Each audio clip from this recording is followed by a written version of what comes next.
Yep, no, I love that. And I think of Lieutenant Governor Mark Robinson in North Carolina, who started as a speech at a school board, and now he's Lieutenant Governor running for governor. I think of Senator Bullard. You mentioned Oklahoma City. I was just there at the Capitol in Oklahoma with Senator Bullard and Treasurer Todd Rust and Senator Shane David Jett, and they're advocating transactional gold and silver. Pirate money is what we call it. And I've written books and I've done a lot of shows on that, but it's a way to change people's lives for the better, to solve inflation problems and so forth. And we've got to get the word out. So I love that about what you're doing with Citizen Portal. So I've got 2 questions left. Our time's about to wrap up.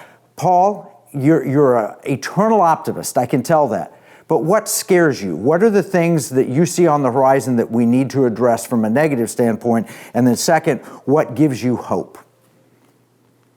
You know, it's crazy that in the 1990s, under President Clinton and Newt Gingrich as the Speaker of the House, that we balanced our budget 3 times in 4 years, the federal budget. And now we're spending so many trillions of dollars. And of course, that's going to cause inflation, and endless wars are financed by the American people. And I'm actually extremely concerned about the Federal Reserve and its policies, and also the fiscal spending spree that this country's been on for decades. It's not sustainable. I don't want to see hyperinflation. I don't want to see a crash. I certainly don't want to see central bank digital currencies and the ability to surveil every dollar spent by everyone wherever they go. So I do know that governments and corporations are extractive, exploitive, and surveillance based.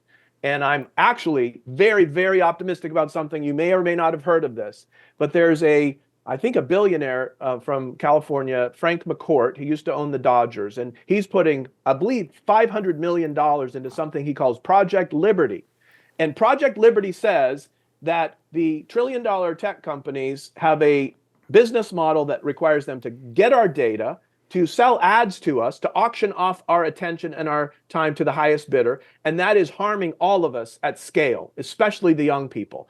Their Project Liberty introduces a new protocol for inventing the internet over again. Decades after it was started, it's called the Decentralized Social Media Protocol, DSMP. I'm hoping that all of the SOAR companies, Family Portal, Faith Portal, Citizen Portal, Sales Portal, Workplace, Health Portal, all of them will be built on top of the Decentralized Social Media Protocol. You'll be in charge of your data, your persona, all your content, and you'll give permission to sites that you trust. But instead of the sites owning and controlling the data for billions of people and then monetizing you're the product, there's going to be potentially a reinvention of the internet.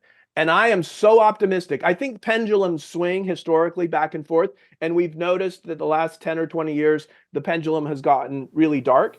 And I feel like we're on the cusp of some new innovations that will allow liberty and freedom and economic growth to flourish once again. I love that. We'll feature that on a future show. Please get us the contact for the gentleman you mentioned. That's fabulous.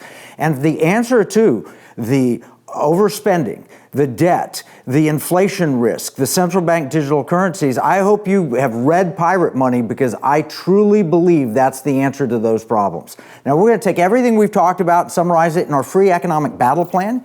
You can get a copy of this at economicwarroom.com. You sign up and you get one every week, an email where you can meet great people like Paul.